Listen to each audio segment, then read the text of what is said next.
Hello students, IB technical classes के YouTube channel पर आप सबका बहुत बहुत स्वागत है। आज हम लोग ट्रांसमिशन लाइन पैरामीटर्स की बात करेंगे और ये ट्रांसमिशन लाइन पैरामीटर्स बहुत इंपॉर्टेंट है, बहुत महत्वपूर्ण है, क्योंकि इसी ट्रांसमिशन लाइन पैरामीटर्स पर बहुत सारे इफेक्ट डिपेंड करते हैं, जैसे कि skin effect, proximity effect, Ferranti effect, इसके अलावा ट्रांसमिशन लाइन की इफिशिएंसी, रेगुलेशन, बहुत सारी चीज इस ट्रांसमिशन लाइन पैरामीटर्स पर डिपेंड करते हैं।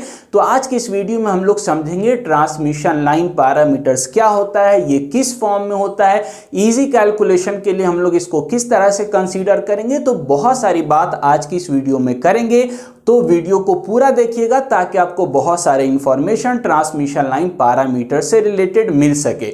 तो बहुत आसान सा चीज है ट्रांसमिशन लाइन पैरामीटर्स, यानी कि हम लोग रेसिस्टेंस, इंडक्टेंस और कैपेसिटेंस को ही ट्रांसमिशन लाइन पैरामीटर्स कहते हैं। आप सोचेंगे इतना आसान चीज, तो ये आसान चीज है लेकिन बहुत इंपॉर्टेंट है, क्योंकि R, L और C रेसिस्टेंस, इंडक्टेंस और कैपेसिटेंस जिसको अच्छी तरह से समझ में आ गया, वो चाहे आपका इलेक्ट्रिकल सर्किट हो, चाहे ट्रांसमिशन हो, चाहे अदर पेपर हो, वो बहुत अच्छे से सारे इलेक्ट्रिकल कंसेप्ट को समझ सकता है।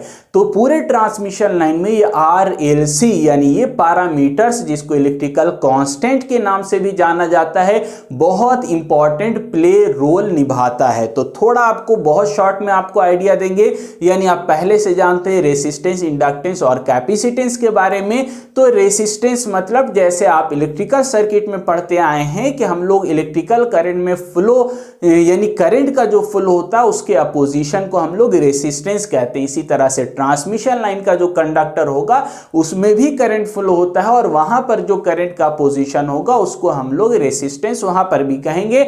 इसी तरह से आपका करंट फ्लो होगा और इस करंट की वजह से चेंजिंग फ्लक्स डेवलप होगा और ये चेंजिंग फ्लक्स जो है वो कॉइल से कंडक्टर से लिंक करेगा, जिसको हम लोग इंडक्टेंस कहेंगे।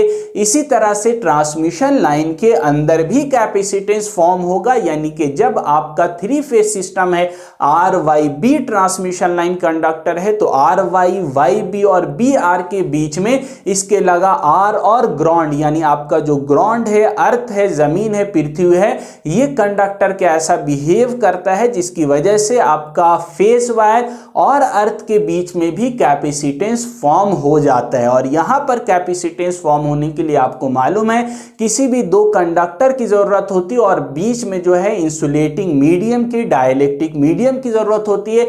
तो पूरे ट्रांसमिशन लाइन में कंडक्टर यानी जो आपका फेज वायर है और अर्थ है, ये दोनों दो प्लेट की तरह बिहेव करते हैं और बीच में जो एयर है वो डाइलेक्ट्रिक मीडियम की तरह, इंसुलेटिंग मीडियम की तरह काम करता है और पूरे ट्रांसमिशन लाइन में कैपेसिटेंस फॉर्म हो जाता है। तो आपको बेसिक आइडिया लग गया होगा कि ट्रांसमिशन लाइन पैरामीटर का मतलब R, L और C है। जिस तरह सर्किट में आप RLC पढ़ते हैं, इसी तरह से पूरे ट्रांसमिशन लाइन के अंदर भी रेसिस्टेंस, इंडक्टेंस और कैपेसिटेंस प्रेजेंट होता है। अब बात करते हैं कि हम लोग ट्रांसमिशन लाइन के अंदर आर्टिफिशियल रेसिस्टेंस, इंडक्टेंस, कैपेसिटेंस लगाते नहीं है या प्रेजेंट नहीं होता, बल्कि नेचुरली जब करंट फ्लो होता है जिसकी प्रॉपर्टी की वजह से वहां पर रेसिस्टेंस, इंडक्टेंस और कैपेसिटेंस फॉर्म हो जाता है, तो उसको हम लोग सर्किट के अंदर जो दिखाते हैं, इसको इंपॉर्टेंट पॉइंट है, याद रखिएगा, इसको हम लोग डिस्ट्रीब्यूटेड फॉर्म के अंदर दर्शाते हैं, यानी through out the transmission line. पूरे ट्रांसमिशन लाइन के अंदर ये रेसिस्टेंस और ये इंडक्टेंस, कैपेसिटेंस प्रेजेंट होता है, जिसको हम लोग ट्रांसमिशन इमेज के अंदर आप देख रहे हैं कि अलग अलग R1, R2, R3 आपको दिख रहा है। मतलब कि ये जो है हर किलोमीटर में, हर मीटर के अंदर रेसिस्टेंस प्रेजेंट होता है। इसी को हम लोग डिस्ट्रीब्यूटेड फॉर्म ऑफ रेसिस्टेंस कहते हैं, यानी पूरे ट्रांसमिशन लाइन के अंदर यूनिफॉर्मली तौर से, एक समान तौर से आपका क्या होगा, रेसिस्टेंस प्रेजेंट होगा। इसी तरह इंडक्टेंस होगा, जिसको L1, L2, L3 के माध्यम से दिखाया जा रहा है। इसी तरह कैपेसिटेंस भी पूरे ट्रांसमिशन लाइन के अंदर होगा। तो ये जो हम लोग अलग अलग रेसिस्टेंस, इंडक्टेंस अलग अलग जगह पर दिखा रहे हैं, इसी को हम लोग distributed form of resistance, inductance and capacitance कहते हैं, जो कि एक्चुअल में यानी कि प्रॉपर्टी की वजह से उपस्थित होता है, जिसको हम लोग रिप्रेजेंट करते हैं, दिखाते हैं, दर्शाते हैं। लेकिन ध्यान देने वाली बात यह, समझने वाली बात यह है कि हम लोग इजी कैलकुलेशन के लिए, आसानी से समझने के लिए सर्किट को यानी कि उसके रेगुलेशन, इफिशिएंसी, परफॉर्मेंस को जानने के लिए ये जो RLC है इसको हम लोग एक बहुत छोटे सर्किट में दिखाते हैं, जिसको हम लोग इक्विवेलेंट सर्किट कहेंगे। जिस इक्विवेलेंट सर्किट के अंदर जो पूरा डिस्ट्रीब्यूटेड फॉर्म के अंदर रेसिस्टेंस था उसको किसी एक जगह पर दिखाएंगे, इसी तरह पूरे ट्रांसमिशन लाइन के अंदर जो इंडक्टेंस था उसको किसी एक जगह पर दिखाएंगे, पूरे ट्रांसमिशन लाइन के अंदर जो कैपेसिटेंस था उसको एक जगह पर दिखाएंगे। तो ये जो रेसिस्टेंस, इंडक्टेंस, कैपेसिटेंस एक जगह पर दिखा रहे हैं, इसी को हम लोग इक्विवेलेंट रेसिस्टेंस, इक्विवेलेंट इंडक्टेंस और इक्विवेलेंट कैपेसिटेंस कहते हैं। या इसी का दूसरा और इंपॉर्टेंट नाम है जिसका बुक के अंदर यूज किया जाता है, इसको हम लोग लंप्ड फॉर्म कहते हैं, यानी lumped resistance, lumped inductance and lumped capacitance कहा जाएगा। इसका तीसरा नाम होता है concentrated resistance, concentrated inductance and concentrated capacitance, यानी एकत्रित करके एक जगह पर हम लोग दिखाते हैं। किस लिए? ताकि बहुत आसानी से हम किसी भी ट्रांसमिशन लाइन को हम लोग बहुत आसानी से सॉल्व कर सकें और बहुत आसानी से हम लोग उसके पैरामीटर्स को, उसके इलेक्ट्रिकल कांस्टेंट को हम लोग कैलकुलेट कर सके। तो बहुत अच्छे से आपको RLC समझ में आ गया होगा। ये जो है किस तरह से रिप्रेजेंट किया जाता है, दिखाया जाता है, दर्शाया जाता है, ये समझ में आ गया।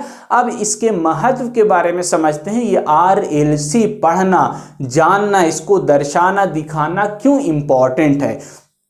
क्योंकि सारा का सारा ट्रांसमिशन लाइन का जो परफॉर्मेंस है वो इसी RL और C पर डिपेंड करता है। परफॉर्मेंस का मतलब कितना इनपुट पावर दे रहे हैं हम लोग और कितना आउटपुट पावर हमको मिलेगा, यानी सेंडिंग एंड से कितना पावर सेंड किया जा रहा है और रिसीविंग एंड पर लोड सेंटर पर कितना पावर हमको मिलेगा। ये टोटली डिपेंड करेगा आपके RLC पैरामीटर्स पर। अगर ये RLC पैरामीटर को अच्छे से समझ लिया जाए, जान लिया जाए, कैलकुलेट किया जाए, तो हम लोग पहले ही यानी ट्रांसमिशन लाइन को प्रैक्टिकली इंस्टॉल करने से पहले ही हम लोग उसकी इफिशिएंसी को, उसके परफॉर्मेंस को, उसके आउटपुट को हम लोग निकाल सकते हैं और देख सकते हैं कि हम लोग जो ट्रांसमिशन लाइन लगाएंगे, इंस्टॉल करेंगे, उसकी इफिशिएंसी हमको कितनी मिलेगी। तो बहुत इंपॉर्टेंट चीज होता है। इसके अलावा डिफरेंट इफेक्ट जो आप पढ़ चुके होंगे, देख चुके होंगे, आपको मालूम होगा कि आपका ट्रांसमिशन लाइन के अंदर स्किन इफेक्ट होता है, ये इंडक्टेंस की वजह से होता है। ट्रांसमिशन लाइन के अंदर फेरांटी इफेक्ट होता है, ये कैपेसिटेंस की वजह से होता है। ट्रांसमिशन लाइन के अंदर प्रॉक्सिमिटी इफेक्ट होता है, ये इंडक्टेंस की वजह से होता है।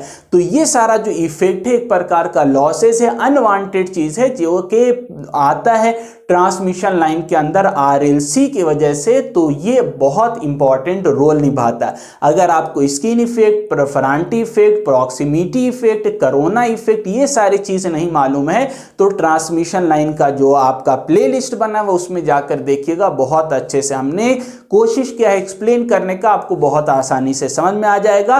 तो ट्रांसमिशन लाइन की जो इफिशिएंसी और वोल्टेज रेगुलेशन है, कितना वोल्टेज भेजा जा रहा है, कितना मिल रहा है, और जितने सारे इफेक्ट हैं ये इसी पैरामीटर्स पर डिपेंड करते हैं। तो ये पैरामीटर बहुत इंपॉर्टेंट रोल निभाता है किसी भी ट्रांसमिशन लाइन को इफिशिएंट वर्क करने के लिए। तो आई होप आपको पैरामीटर से रिलेटेड बेसिक बात बहुत अच्छे से समझ में आ गई होगी। इसका क्या क्या इफेक्ट होगा, रेगुलेशन इफिशिएंसी पर आपको समझ में आ गया होगा। इसके अलावा बहुत सारे इस पर डेरिवेशन किए जाते हैं, यानी कि इंडक्टेंस की वैल्यू क्या होगी, कैपेसिटेंस की वैल्यू क्या होगी, रेसिस्टेंस की वैल्यू क्या होगी, सिंगल फेस के लिए क्या होगा, थ्री फेस के लिए क्या होगा, मल्टीपल कंडक्टर रहेगा तो क्या होगा। तो बहुत सारी चीज इसके ऊपर कैलकुलेट किया जाता है ताकि एग्जैक्ट हम लोगों को RL और C की वैल्यू मालूम चल सके। तो उम्मीद करते हैं आपको ये basic information transmission line parameter से रिलेटेड पसंद आया होगा। अगर वीडियो पसंद आया तो वीडियो को लाइक लाइक कीजिएगा और अपने दोस्तों को ज़रूर शेयर कीजिएगा, और चैनल पर नए हैं तो सब्सक्राइब कीजिएगा। लास्ट आपको एक वर्क देते हैं, कमेंट के अंदर आपको ये बताना है कि इंडक्टेंस का यूनिट क्या होता है, और इंडक्टेंस डिपेंड करता है फ्लक्स लिंकेज पर, तो फ्लक्स लिंकेज साई का यूनिट क्या होता है। ये दो चीज आप कमेंट करके जरूर बताइएगा, आपकी कमेंट का हमको इंतजार रहेगा। मिलते हैं नए वीडियो में, आज के लिए इतना ही। Thank you.